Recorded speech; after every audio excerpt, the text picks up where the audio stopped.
ఒక వెంట్రుక రాణి మరియు 2 వెంట్రుకల రాణి పార్ట్ 2 చూసే ముందు అందరూ పార్ట్ 1 కూడా చూసేయండి. పార్ట్ 1 చూడటం వల్ల పార్ట్ 2 ఈజీగా అర్థమవుతుంది. అలా ఒక వెంట్రుక రాణి నిండుగా వెంట్రుకలతో రావడంతో రాజుగారు ఒక వెంట్రుక రాణి మాలతీదేవికి నిండుగా జుట్టు రావడంతో మాలతీదేవిని ఉంచుకొని పెద్ద భార్యను పంపించేస్తాడు. ఇక ఇలా అని అంటాడు. పెద్దరాణి గారు, మీరు చెప్పిన విధంగా అందంగా ఉన్నవారు మాత్రమే నాతో ఉంటారు, లేనివారు అడవులకు వెళ్ళాలి. అలా అన్నాక వెంటనే ఇక పెద్దరాణి గారు అడవులలోకి బయలుదేరుతారు. పెద్దరాణి గారు అప్పటికి కూడా తన అహంకారాన్ని మలుచుకొని వెళ్ళదు. అలా నడుస్తూ నడుస్తూ అడవులలోకి దగ్గరగా చేరుతుంది. అలా కొంచెం దూరం వెళ్ళాక అడవులలోకి చేరుకుంటారు. ఇక చేరుకున్నాక ఆగి ఆలోచిస్తూ ఉండగా తన దగ్గరికి కొన్ని చీమలు కనిపిస్తూ ఉంటాయి. ఓ యువతి, నువ్వు నన్ను తొక్కకు. నేను చిన్న ప్రాణిని కదా, నువ్వు తొక్కితే చచ్చిపోతాను. చస్తే చావు, నీ వల్ల ఉపయోగం ఏంటి? చిన్నగా ఉంటావు, నీతో ఏమైనా ఉపయోగం ఉందా? అలా అంటూ పెద్దరాణి గారు కొంచెం ముందుకు సాగుతారు. అలా ఒక గుర్రం కలిసి ఇలా అడుగుతుంది. ఓ యువతి, నాకు కొంచెం గడ్డి నీళ్లు తీసుకొచ్చి పెట్టవు, చాలా నీరసంగా ఉంది నాకు. ఎవరిని పట్టుకొని ఏమడుగుతున్నావు? నేను యువరాణిని, నీకు దాసిని కాదు. ఈ పనులు దాసి వాళ్ళు చేస్తారు. వెళ్ళు, నీ పని నువ్వు చూసుకోపో. నీకేమైనా పని మనిషి అనుకుంటున్నావా నన్ను? అలా పెద్దరాణి గారు పొగరుగా సమాధానం ఇచ్చి గుర్రంని చాలా బాధ పెడతారు. ఇక గుర్రం ఏమీ అనదు. అలా కొంచెం దూరం వెళ్ళాక ఒక పెద్దావిడ కలిసి పెద్దరాణిని ఇలా అడుగుతుంది. ఓ అమ్మాయి, నువ్వు ఈ అడవిలోకి ఎందుకు వచ్చావు? అయినా ఒక్కదానివే రావాల్సిన అవసరం ఏమొచ్చింది తల్లి? నాకు చెప్పు, నేను ఏదైనా సహాయం చేయగలనా నీకు? అలా అని అంతలోనే ఇలా కూడా అంటుంది. సరేలే అమ్మా, అదంతా తర్వాత చెప్తావులే, కానీ నాకు ఇది చెప్పు ముందు. నాకు చాలా ఆకలిగా ఉంది. నా వయసు కూడా మీద పడిపోయింది కదా, చాతనవ్వట్లేదు తల్లి. నాకు కొంచెం అన్నం కూరలు వండి పెట్టవు? ఏ ముసల్దానా, ఎవరిని పట్టుకొని ఏమడుగుతున్నావు నువ్వు? నేను యువరాణిని, ఆ రాజుకి పెద్ద రాణిని, మరియు ఆ కోటకి మహారాణిని. నువ్వు నన్ను పట్టుకొనే వంట చేయమంటున్నావా? అది పని మనుషులు చేసే పని, నేను చేయను. అర్థమైందా? అయినా నీకు నేను పని చేయాలని ఇక్కడ ఏం రాసి పెట్టలేదు. ఏదో నేను అడవికి రావాల్సింది వచ్చింది, నా కర్మ. అంతేకాని నీకు పని చేయాలని నేను అడవికి రాలేదు. అర్థమవుతుందా? అడిగే ముందు ఎవరా ఏంటా అని చూసి అడగాలి. ఇది గుర్తుపెట్టుకో. నీకు అయినా నన్ను చూస్తే నీకు వంటలు చేసి పెట్టేదానిలా అనిపించానా ఏంటి? అలా అడిగావు? ఎందుకు అలా అడిగావు నన్ను? అలా కోపంగా సమాధానం ఇచ్చినప్పటికీ పెద్దమ్మ తనకి సహాయం చేస్తుంది.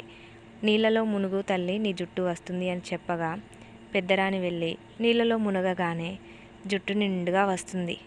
కుళ్ళు కుతంత్రాలతో చిన్నరాణి కంటే ఎక్కువగా జుట్టు రావాలని మళ్ళీ మునుగలు మునుగుతుంది.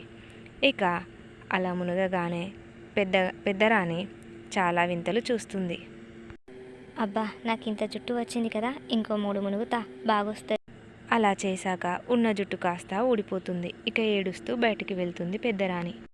చూడు తల్లి, నేను 3 మునుగలు మునగమన్నాను, నువ్వు మునిగావా లేదా? అనగా పెద్దరాణి, మునిగాను పెద్దమ్మ, నాకు జుట్టు వచ్చింది, కానీ నేను చిన్నరాణి కంటే ఎక్కువ జుట్టు రావాలని మళ్ళీ మునిగాను, నాకు ఉన్న జుట్టు కాస్త ఊడిపోయింది అని సమాధానం చెప్తుంది. పెద్దమ్మ ఇలా అంటుంది. చూడు తల్లి, నువ్వు నీ అహంకారంతో, నీ పొగరుతో చిన్నరానికి పాపం చేశావు. ఇంటిలో నుండి వెళ్ళగొట్టించావు, రాజ్యంలోకి రాకుండా చేశావు. కానీ దేవుడు తన అందున ఉండడం వల్ల తను అందరికీ మంచి చేసి వచ్చింది. కాబట్టి నువ్వు తనని క్షమాపణ కోరు. అలా అనగానే వెంటనే పెద్దరాణి చిన్నదాని దగ్గరికి వెళ్ళి క్షమాపణ కోరుతుంది. అలా కోరాక చిన్నరాణి ఇలా అంటుంది. అయ్యో అక్క, నిన్ను చూస్తే నాకు చాలా బాధగా ఉంది. నువ్వెందుకు బాధపడుతున్నావు అక్క? నేనున్నా కదా, నీకు ఎలాగైనా నిండుగా జుట్టు తెప్పిస్తాను. నువ్వు చాలా మంచిదానివి చెల్లి. నా దుర్బుద్ధికి నిన్ను తప్పుగా ఆలోచించాను. నన్ను క్షమించు చెల్లి. ఇకనైనా నాకు బుద్ధి వచ్చింది. ఇకపై నేను ఎప్పటికీ ఎవరిపైన అహంకారం చూపించను. నాకు మంచి బుద్ధే వచ్చింది. కుట్రలు కుతంత్రాలు ఉండటం వల్ల నేనేమీ సాధించలేకపోయాను. అంతేకాక ఉన్నది కూడా కోల్పోయాను. మరొక అవకాశం లేకుండా పోయాను అని బాధపడుతుంది పెద్దరాణి. అప్పుడు చిన్నరాణి ఇంకా చాలా బాధపడుతుంది. ఎందుకంటే చిన్నరాణి మంచి మనసు ఉంటుంది కాబట్టి. ఇక వాళ్ళిద్దరూ కలిసి మళ్ళీ అడవులలోకి వెళ్తారు. చిన్నరాణి పెద్దరాణితో చీమకు గుర్రానికి క్షమాపణ చెప్పిస్తుంది. అలాగే పెద్దావిడ గారి దగ్గరికి వెళ్ళి కూడా క్షమాపణ చెప్పిస్తుంది. అప్పుడు నిండుగా జుట్టు పెద్దరానికి కూడా వస్తుంది. ఇద్దరు చూడముచ్చటగా అందంగా కనిపిస్తారు. ఇక పెద్దరాణి ఇలా అంటుంది. నన్ను క్షమించండి పెద్దమ్మ. నేను ఏదో అనుకున్నాను కానీ నా చెడు ప్రభావం వల్ల నన్ను నేను కోల్పోయే రోజే వచ్చింది. నా చెల్లి వల్ల నేను బాగుపడ్డాను.